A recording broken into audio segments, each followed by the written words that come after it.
آپ کی طبیعت کیسی ہے اماں؟ میں ٹھیک ہوں. تم کیسے ہو؟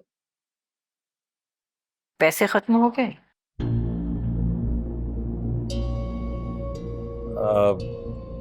اماں آپ جانتی ہیں مہنگائی نے تو کمر توڑ کے رکھ دی ہے، اور میری تو بہت تھوڑی سی کمائی ہے، اس میں کیسے گزارا ہو سکتا ہے؟ یہ تو آپ نے سر پہ شفقت کا ہاتھ رکھا ہوا ہے تو میں لوگوں میں سر اٹھا کے چل سکتا ہوں، ورنہ جمشید، ارے جوان بیٹے کے باپ ہو گئے ہو، یہ باتیں تمہیں زیب نہیں دیتی. اور تم فارس کو پکڑو، کہاں پھرتا رہتا ہے سارا دن مارا مارا. سختی کرو اس کے اوپر. جی اماں جی، آپ بالکل ٹھیک کہہ رہی ہیں.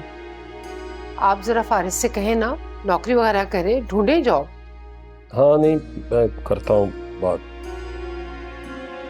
اور کرایہ آنے میں ابھی کچھ وقت لگے گا، اور پھر میں نے نمرا کو بھی پیسے بھیجنے، ذہن میں رکھنا یہ بات. نمرا کو کیوں؟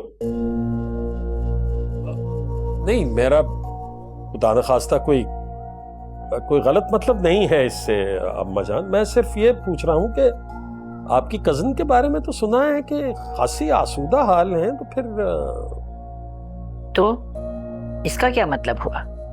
نمرا وہاں پہ خالی ہاتھ رہے؟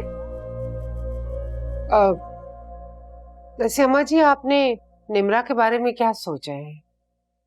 وہ جو لڑکا کامل ہے اس کے بارے میں تو سوچنا میرے خیال میں بے فضول ہے. سچ تو یہ ہے، تم لوگوں نے کبھی نمرا سے سچی محبت کی ہی نہیں، اس کا خیال ہی نہیں رکھا، ورنہ کیوں میں ایسے ویسے لوگوں میں اس کو بیاہ دیتی. اور سچی بات تو یہ ہے کہ تم دونوں نے خود غرضی کی انتہا کر دی.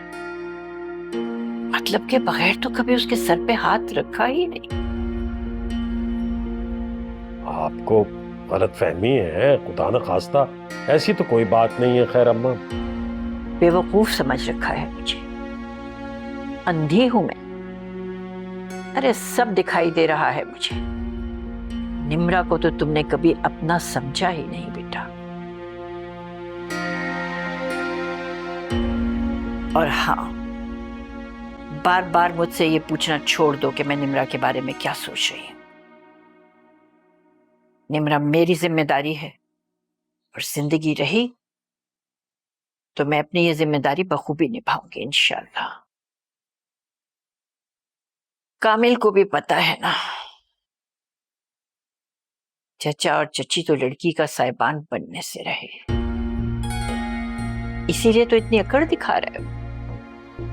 کامل لکڑ دکھا رہا ہے؟ اس کی یہ جرت آپ نے مجھے بتایا کیوں نہیں؟